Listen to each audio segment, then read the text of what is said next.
The Grand Banquet.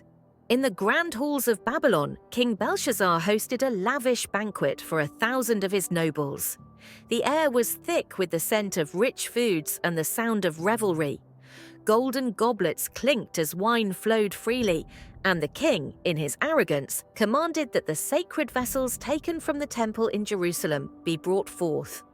With these holy items, Belshazzar and his guests drank, praising their gods of gold, silver, bronze, iron, wood, and stone. As the night wore on, an eerie silence fell upon the hall. A mysterious hand appeared and began to write on the plaster of the wall, illuminated by the flickering light of a lampstand. The sight of the disembodied hand filled the king with terror.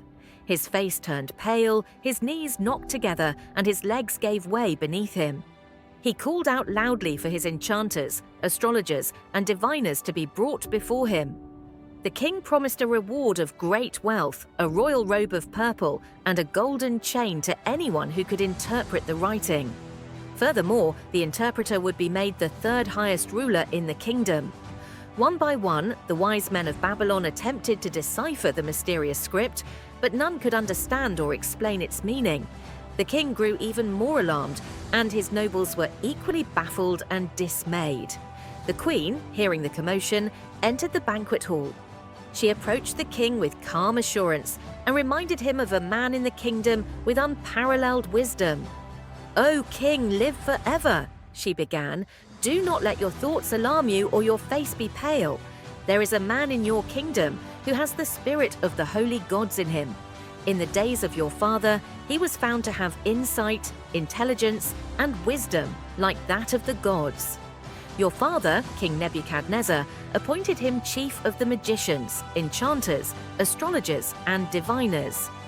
This man Daniel, whom the king called Belteshazzar, has a keen mind and knowledge and understanding.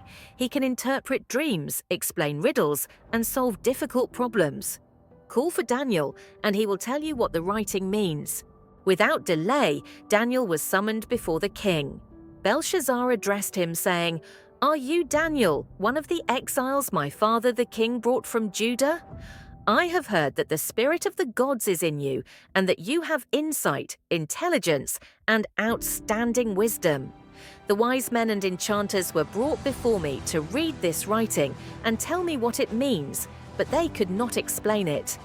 Now I have heard that you are able to give interpretations and to solve difficult problems. If you can read this writing and tell me what it means, you will be clothed in purple, have a gold chain placed around your neck, and be made the third highest ruler in the kingdom."